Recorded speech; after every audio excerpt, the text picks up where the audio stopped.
All right, welcome to another episode of the Wellness Farmer podcast. I am excited to bring in a guest. It's been a little while since I've had a guest on, but I'm always excited to bring guests on to hear new perspectives on how we can live our lives just a little bit better, a little bit healthier, and a little bit stronger.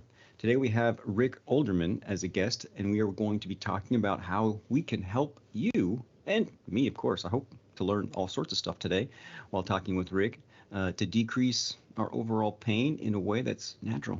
And I love natural and I love nature. So hearing anything about that stuff, I am into. So I'm excited to talk to Rick. But before we get into the conversation, of course, Rick, I'd like to know how you got to where you are today. What's that windy road of your life up until today?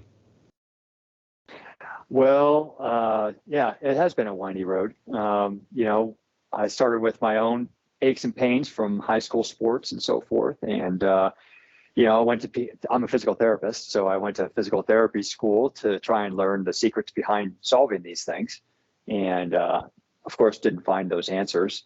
And then by necessity, I've just encountered so many people with chronic pain. And those were the ones that really stuck with me. We all do pretty well with acute issues, but when it comes to chronic issues, that's a whole nother animal. And I found that I was woefully underprepared to help these kinds of people. And that's kind of what my career mission has been for these last 25 years. Nice. Chronic pain, that is the problem. Well, chronic disease, I guess we could say chronic metabolic disease, that's something that we see way too much today. So exactly, let's talk about how we can decrease the chronic pain that most people experience. It's unfortunate, but most people experience chronic pain in today's society. And there's lots of reasons why, and we'll probably get into that. And maybe that could be a good first question. Why do you believe so many people experience pain, not acute pain, but chronic pain? Yeah, well, I intuitively, before PT school, I felt that my pain was happening because of how I was using my body. Something I'm doing is causing this. And I don't know how it was for you, Ben, in chiropractic school, but our focus was about treating tissues in PT school. Understand what those tissues were, treatments for those. And I refer to this kind of like a component thinking, like, oh, you've got back pain. Let's look at your back, maybe your pelvis. Oh, you've got shoulder pain. Let's look at your shoulder. But there wasn't any real systems approach. I call this component thinking, is looking at one joint as the source of the problem. And there wasn't really this unifying systems approach. And so I feel inherently we have chronic pain because of how we've been using our bodies. And that includes our mind, and that includes things that we ingest. Oh yeah, I agree 100%. It's crazy how our bodies adapt to the positions we put them into, and eventually we experience some type of pain. And most people don't have any idea why. It's like, I didn't do anything. I bent over, but I bend over all the time, and I have this cruciating low back pain. I mean, I see it all the time too, and it's great trying to help them understand where does this pain come from. And it's not yesterday, it's not even the day before. It's years and decades of our bodies adapting to these positions that are just not healthy. And modern society with the convenience of how we live just makes it so easy to allow our bodies to adapt to unhealthy positions. I love getting into the natural resting position of the human being and just showing it to my patients, and like, I can't do that. It's like, well, you need to be able to do that. And it's funny how over time we can finally get them to do that. But it's a beautiful experience to see patients understand, like, wow, so that's why I'm experiencing chronic pain. And it's not just what I did yesterday. It's years and years of little teeny things over time. Yeah. So how do you help your patients alleviate pain naturally? And then maybe we can even actually get into some specifics. But what do you usually do as just a base to help your patients decrease overall pain naturally? Yeah, well, it was a long time for me to figure this out. I had lots of failures, of course, on the road. So my journey took me through one instructor, physical therapist, professor out at Washington University in St. Louis called Dr. Shirley Sahrman. And she studies and researches and teaches about how biomechanics are causing pain and how movement is causing these biomechanical issues. And so I took all of her courses, read her textbooks several times, and I was seeing amazing results. But as you know, Ben, as you get certain people better, another layer of difficulty starts knocking on your door. And that's kind of what happened to me. And that led me to look into Thomas Myers' Anatomy Trains book about fascia and the discovery of these superhighways of fascia that connect our bodies from head to toe. And then, of course, then the next layer of patient came knocking on my door. And these people seem to be locked into patterns of dysfunction. And that's what led me to Dr. Thomas Hanna's work with a neurologically based driver of tension patterns. Well, here's the interesting thing, is that Dr. Shirley Sahrmann in physical therapy, Thomas Myers in fascia research, and then Dr. Thomas Myers in this neurological tension patterning research all came upon the same three patterns of issues that were causing almost everyone's, let's say, back pain. And so when I finally got Dr. Thomas Hanna's idea, because I needed to understand what that battery was that was locking us, then I was able to put it all together. And then my contribution was really just understanding how it is that we're using our bodies that's causing these patterns of dysfunction and therefore locking us into these patterns of dysfunction. So that's in a nutshell. I solved the tight or weak muscles, but I solved the habits that are causing the tight or weak muscles. And those habits could be a movement habit. Usually, in my experience, most of them are some type of movement habit. But there are also, like, emotional trauma can lock us into these patterns. Inflammation from what we eat can lock us into these patterns. Mold, allergens, all sorts of things. And what were those three things that you saw through each of these studies that were the same? What were the three things? Yeah, I'll show you. I have a little skeleton here. I'll show you. Okay. All right. So they name them slightly differently, but the patterns are the same.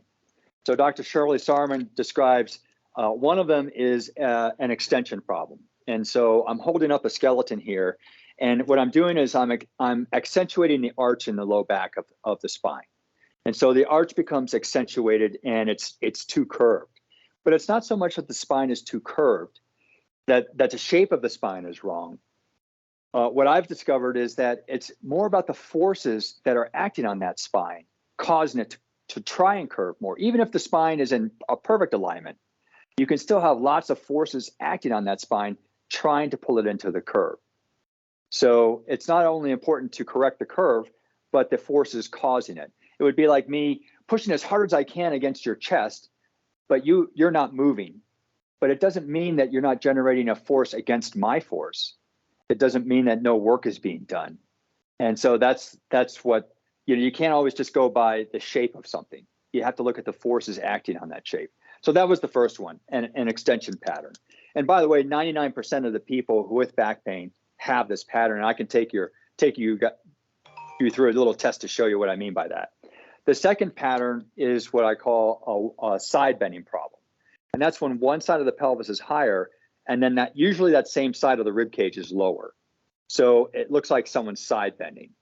And you can see this easily in yourself if you just take off your shirt and have someone take a picture of your back. You'll see a bigger crease on one side of the waist than the other. And usually the pain will be on the side where that bigger crease is. And so the bigger crease is happening because there's more compression on that side because of the dropped rib cage and the elevated pelvis. Well, why is this happening? Usually it's because of some problem down in the same leg. And we can talk about how your brain creates this pattern to get off of that if you want. But anyway, that's the second pattern. The third one I find is quite rare. And it's the opposite of the extension pattern, the one where the back is arched too much. It's called a flexion pattern, where the spine is arched too little and it's too flat. And so there are, again, this combines in Dr. Hanna's work with something called a startle reflex pattern, where, when we're fearful, we kind of ball into a little ball. That's part of this pattern of issue.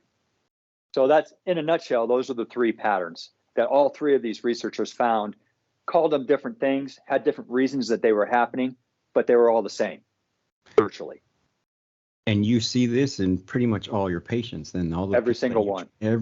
You see a combination, or you see, or The combination I see is typically an extension problem and a side bending. So if you have unilateral pain, like sciatica or SI joint or one-sided back pain, you most likely have a side bending issue going on. But that happens in combination with an extension problem. Of course, you can't have an extension and a flexion problem at the same time because they're the opposite patterns, right? But you can have a side bending problem with either flexion or extension. Wow. But yes, every single person, and yeah. And that is really interesting because it's not just the physical, but it's also, like you were saying, it could be what we eat. It can be an emotional trauma that causes us to adapt to that position.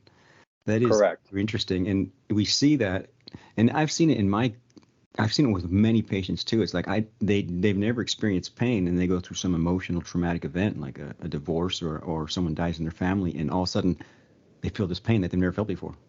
Yes, And that is, we could talk more deeply about that neurologically, what's going on to cause that to happen. But I just want to mention one more thing, is that I don't know about in your textbooks, but my textbooks that I've read for physical therapy, no one ever talks about a side bending problem. What we hear about are rotated vertebrae, though. And Dr. Saarman identifies her third pattern, not calling it a side, she identifies it as a rotation problem. Well, I don't know about you, but I had tried for years to solve rotation problems, and I could never solve them.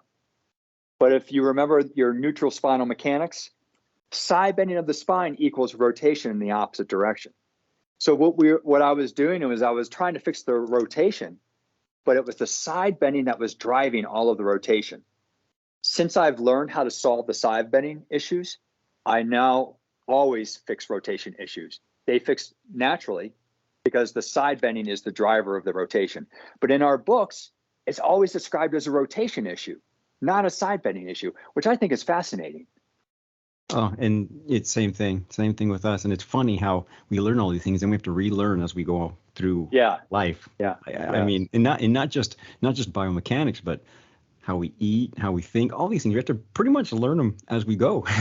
Sure. And I've seen that in how I've been working over the last 15 years too. It's just we learn as we go, and we study, and we continue to prove and improve and learn more and more and more to help our patients out. But that is really exciting. I'd love to hear about that stuff.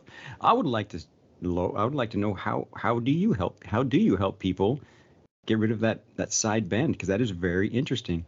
Oh gosh, it is so easy, Ben. You're going to go to your next patient that you see this on, and you're going to solve it immediately. Okay, because ultimately, in my experience, any problem with the rib cage on down to the foot is due to how we're moving. And the one thing that we all have in common is our walking. Almost all of us walk from place to place. Well, it turns out a lot of the cause of these issues all the way through the lower body system is a gait pattern. And so we should be able to use the gait pattern to correct it. So here's the thing. This is going to be so much fun, and I hope you email me if you try this. Okay, and folks at home, you can do this really easily too. So let's say you've identified that you have a side bending problem where one side of the pelvis is higher and one side of the rib cage is lower. Now, if it's the same side, that would be called, let's say I've got the right pelvis up and the right rib cage down. That would be a right side bending problem. The left pelvis up, the left rib cage down would be a left side bending problem. But a left pelvis up and a right rib cage down is typically a scoliosis issue. All right. But this can solve a lot of that either way. So anyway, all you do is let's say I have a right side bending problem. My right pelvis is higher, my right rib cage is lower. And here's how you're going to do it. Measure it to make sure that that's what you're seeing. The pelvis is higher and the rib cage is lower. And then you have someone take 10 steps with their right hand up in the air. And when they walk on that right leg, you have to make sure that they're really weight bearing and not limping on that right leg. So make them really, have some good ground contact with that right leg. 10 steps, have them come back to you, lower the arm, and you'll see that the pelvis and rib cage is completely level. That's simple. And how does it maintain it? What does the body need to do to maintain that position? Well, what that's showing you is that there's a gait issue causing this problem, and you can use a gait solution to solve it. So ultimately, the problem is in the gait pattern, right? And so if you have an older injury on that side, What it's telling you is you must be compensating for something from that injury that's causing your gait to be off. Isn't that simple? Yeah. And It's so simple. so then it's important to find what injury it was, Right. and then how do you help the patient continue to heal? So once they, so do they continue to walk with that arm up at home, or do they just, or is it just, how Yeah. is it? So, okay. So this is one of the things I really appreciate about what you said in your interview with Dr. Kiltz, was that we all have these inherent mechanisms in our bodies to heal. We have natural healing processes. So if we're not healing, it's because there's some obstacle in the way, right? And so gait is a big obstacle that's in your way of healing because it's causing this pattern to occur. So let's say it's from an ankle injury 20 years ago. Well, if you solve that ankle injury and you keep focusing on how to walk correctly, and we could talk about that if you want to, but if you solve the ankle injury and then you learn how to walk correctly as a result, then this will never go off again. Whenever I correct this, so this is what I tell my people, my patients, I have a manual way of correcting this too. I don't really need to. I do it if they have a lot of tension throughout the whole system that I need to get rid of in addition to that. But what I tell them is this: look, now your pelvis and rib cage are level, and I've taught you how to keep it level. If you come to my clinic on your next visit and this is not level, I'll know that you're not doing what I'm asking. And I don't want to work with anyone who's not going to follow my recommendations. And in the 20 years I've learned how to do this, no one has ever come back with a pelvis that was off again. It was always level thereafter because we're fixing the gait issue that's causing it.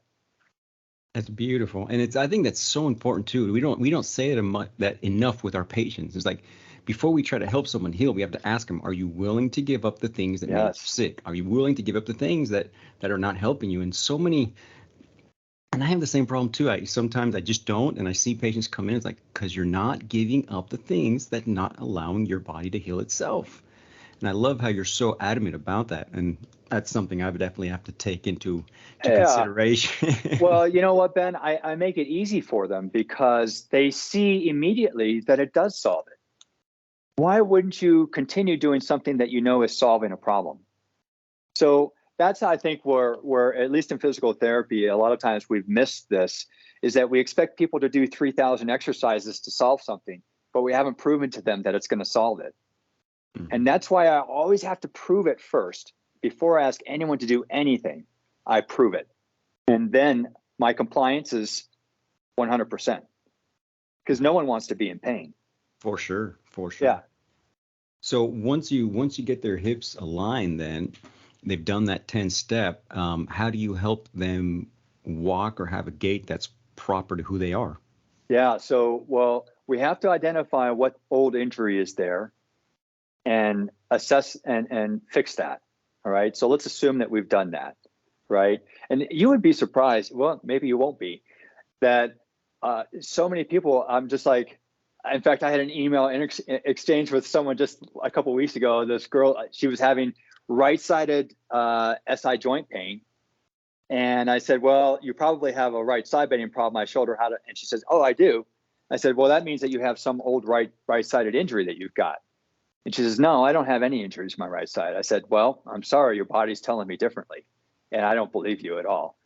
So we went back and forth a few times. And then finally, in the next email, she's like, oh my God, I can't believe I forgot about this. And this is what everyone says, because we're so not used to thinking of all our old issues, even if we rehab them or whatever, as a feeder to our current issues.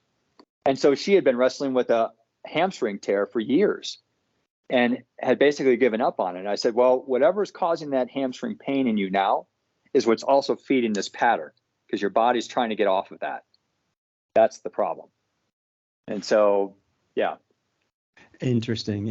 And then, so it's not just physical though. It can be neurological. And I think that's something we should get into too, because we need to talk about the importance of how what we think and how we believe and what we say can also put us into these positions that will cause eventual pain. Yes. And how do you help people, or what do you do to help people understand that, and how do you help them get over that part Yeah. that part of trauma? Sure. So first we have to identify that that is the source of the pattern, right?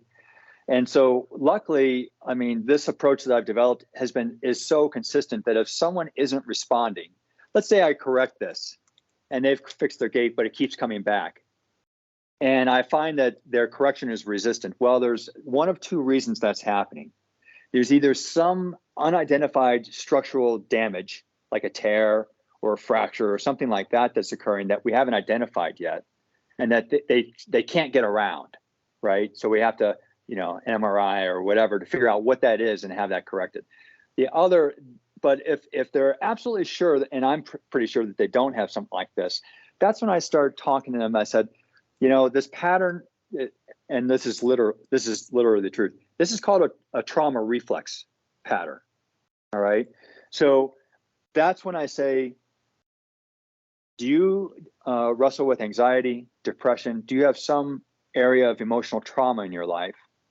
Because this pattern, because it's not staying, it's because your body keeps redeveloping it for a reason. I don't believe that there was a structural reason for this. We fixed all the biomechanics behind it.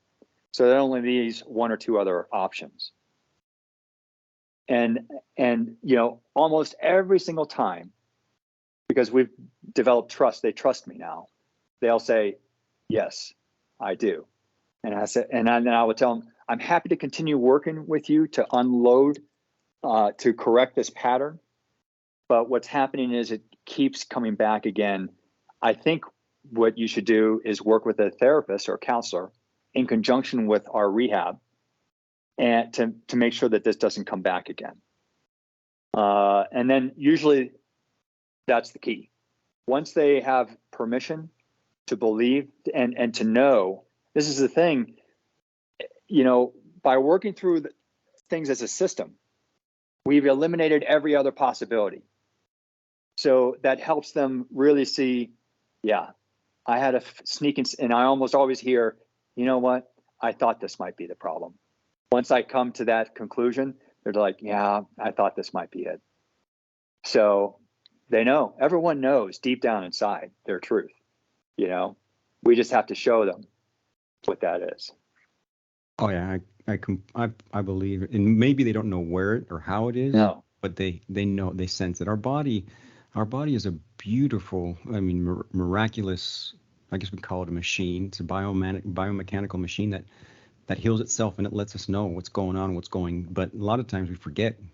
We don't allow it to show us what we are. And I think by learning your biomechanics first, it's like, well, and then your body starts to talk to you just a little bit more, or your communication with your own body improves, and you can start to sense these things for sure. Just a question: how many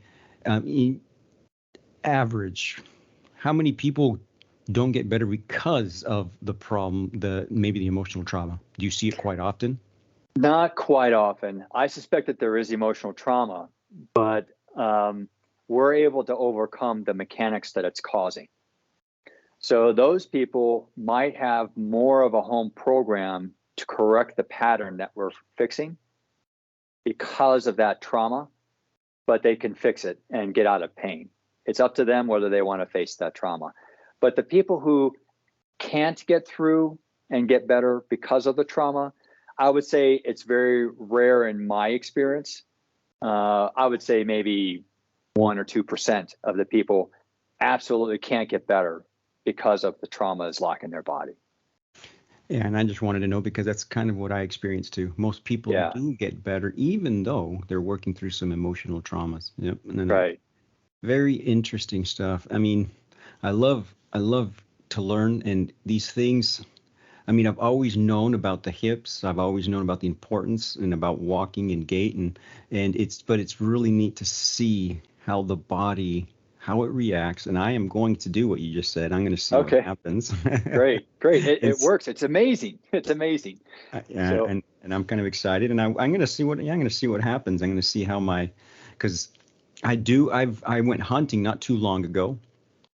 Actually, it was quite a while ago, but the first big hunt I went on when we went elk hunting, and I remember we got the elk, but we were about, I would say, well, at least 5 miles in, and I mean, so we had to take as much meat as we could, and we put it on backpack. So I had my backpack on the front, then I had the two hindquarters, and I had all the back straps, and I don't know what else I had, but I had.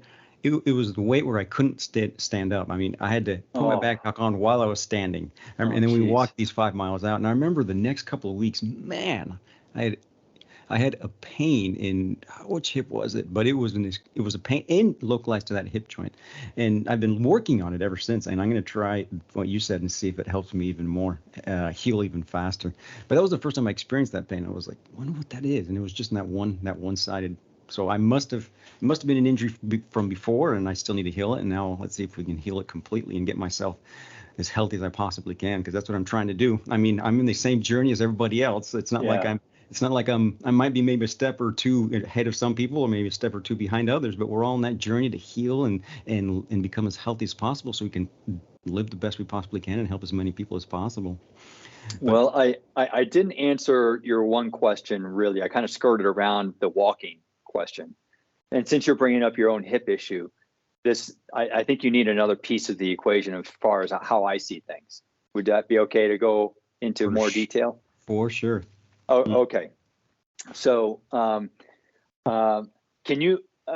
I'm going to take your listeners through a little test, and you can do this too if you want to, and or you can wait till later. But basically, what I want everyone to do is stand up, because this is a real central problem for almost all lower body and back issues. So go ahead and stand up. And what I want you all to do is put your fingertips right in the meat of your butt cheeks, not down where the hamstring meets it, not up at the top of the pelvis, right in the center of the pelvis, right? And what I want you to do is just stand there. And I want you to pinch both of your butt cheeks together. And there is your maximum contraction. Okay, get a sense for how much that's able to contract. And also just get a sense as to whether one butt cheek is contracting quicker and more fully than in the other. And just make note of that. Okay, now you're going to completely relax it, but keep your hands there. And what you're going to do is just walk 10 steps around the room and just your normal walking pattern, and see whether any of that activation is happening in your butt cheeks when you're walking. Almost everyone listening to this with any kind of lower body pain, back pain, pelvic pain will say no. And so this is part of the problem. And it's part of the problem because what we're testing is the big butt muscle, the gluteus maximus, right? And what it does is it attaches to the hip bone here. And it has many, many jobs. If you look at the architecture of that muscle, it's much different than most other muscles in the lower body system. And so if you look at this, one of the things that it does is when it's contracting correctly, for instance, when walking, it creates a pivot point for the hip joint sock to move. And so if the butt isn't working well when you're walking, then what usually happens is over time, you develop something called an anterior femoral glide syndrome, which means that the thigh bone in the socket starts to migrate forward in the hip socket. And so it becomes like this washing machine that's out of balance, and it starts careening around the sides of your hip socket, causing arthritic changes, labral tears, all sorts of destruction in there. But the reason is, and that it can be, from your standpoint, what it would cause is maybe groin pain or pain in the front of your hip, especially when you're sitting. And then also it can cause bursitis pain in the side of the hip, because that bursitis, because the hip bone's moving underneath the bursitis is rubbing where it shouldn't, which is what's causing the bursitis. It could be causing a piriformis syndrome-like pain in the back, or it could be causing a global hip arthritic pain too. And you may have all of these structural changes happening in your hip. However, it's the sloppy movement of the hip bone in the hip socket that's causing all of these things to become irritated. Because many people with these structural problems have no pain, and it's because their hip joint is working better. Okay, so let's get back to our walking. So one of the things also that the butt muscle is doing is it's controlling the rotation of the thigh bone. As we step, what happens is in the absence of butt activation, the knee tends to rotate in too quickly and too much. because the butt is an external rotator of the thigh bone. So if it's not working, then the thigh bone isn't controlled well. Well, the thigh bone is half of the knee joint. And if the thigh bone is rolling in, typically the foot will then drop too. And you'll get excessive flattening of the arch, causing plantar fasciitis types of issues, or knee pain or hip pain like we just described. But the other thing that the butt does is that it helps control the rotation of the pelvis. And so if the butt isn't working, the pelvis tilts forward a little bit more than it should. And we've already identified that one of the primary patterns of dysfunction that's causing most back pain is this arching issue. Well, the arching is happening because the pelvis is tilting forward. And that's because the butt isn't turning on to control it. So this is what I mean by a systems solution and understanding how things work. So when you walk, to fix this, if you found that your butt muscles weren't on, try this. Put your hands right back on your butt again and get up on your tippy toes. And you're going to walk around on your tippy toes, and you should notice that your butt is turning on maybe 5 to 10%, which is what it should naturally be doing when you're walking. And you'll notice that that's turning on at the moment your foot is striking the ground, which is exactly when it should be turning on. And then if you keep walking around and then slowly lower your heels down, you'll notice that your butt stays turned on. So why is that turning on the butt muscle when your normal walking pattern wasn't? What's the difference between the two? The most common difference between the two is that the knee is locking when you're walking, which turns off the butt muscle. It's locking backwards in a straight position. The other problem is that when you're stepping your foot in front of you and your body stays behind your foot. Well, if that's the case, when that foot hits the ground, it's not loaded. So there's no reason for the butt to turn on. What has to happen is as the foot is coming forward, the body has to come forward with the foot. So the other leg is the thing that's left behind rather than the front leg. And you'll notice that if you're walking on your tippy toes, it's impossible for you not to walk with your knees unlocked, and it's impossible not to land on top of the foot as the foot is striking. And so once you lower those heels down, you'll notice that you maintain that new paradigm for at least a few steps. And then you might have to do it again. But over a week or two, you should be able to train yourself to walk differently this way, which then turns on the butt muscles, controls the hip joint, controls the thigh bone rotation, controls the foot pronation, controls the pelvic rotation, controls the back arching, controls the side bending problem that's likely happening because of that lack of gluteal activation too. That is very interesting. That is pretty neat. Well, I'm going to definitely try, and I'll let you know what happens. That is all right. Cool. I'm going to try it out, and hopefully everyone that's listening, try it out fun. and see what happens, and then let us know. Let us know. And that's a thing before we end. Let us know. But how can people get to know you? Where can they find you? Well, my website is rickolderman.com. And so I've written lots of books, and I've recently created some downloadable home programs to help people solve their pain that has all of these types of solutions in it. In addition to that, I show you how to change your habits to change, like walking, to fix pain, but also the tighter weak muscles, and also taping techniques, because sometimes we need tape to bridge the gap in function that we're having. And then I've also created a practitioner's course to teach other practitioners how to look at the body and solve it like this. So if you buy anything from me, if you type in Fixing You, all one word, FIXINGYOU, you can get a 20% off of whatever you purchase there.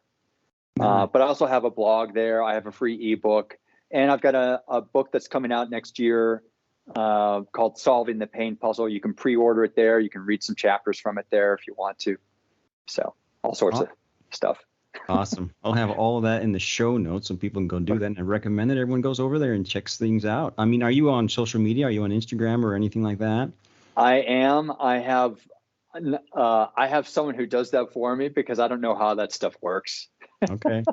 Well, so if you go to my website and you want to contact me, you'll see a contact, little thing there. Just fill that out, and that's probably the best way. Cool deal. Awesome. Yeah. Well, I appreciate you coming on, and I'm definitely got some things to do over the next couple of days, and I'll see what happens. Any final words before we close this conversation out? Yeah. Well, Ben, I think a lot of people, especially with chronic pain, They've been to a lot of practitioners, and they tend to think that they're broken. And my belief is that, and you kind of said this in that one interview with Dr. Kiltz, is that, you know, you have everything in you to heal. So if you're not healing, it's because you don't have the right information, really. And so you're not really broken. You just haven't had the right information yet. And so I would challenge people or encourage them to keep looking. And I because of this system solution that I've created over these last, 25 years, it really solves a lot of problems. And so this might be another place for you to look, but you're not broken. You can fix this. I couldn't agree more. We can always heal. I've seen it way too many times with way too many people. There's pretty much, I mean, the rare, super rare case of where we just go way down too far, but 99% of the time you can heal you if you just find the right way to do it. If you just put yourselves internally and externally in the right environment, you will heal. I couldn't agree more. Well, again, thanks a ton for coming on, Rick. I had a great time chatting with you, and I can't wait to see how I feel over the next couple of days doing these fun exercises. All right. Stay in touch, Ben.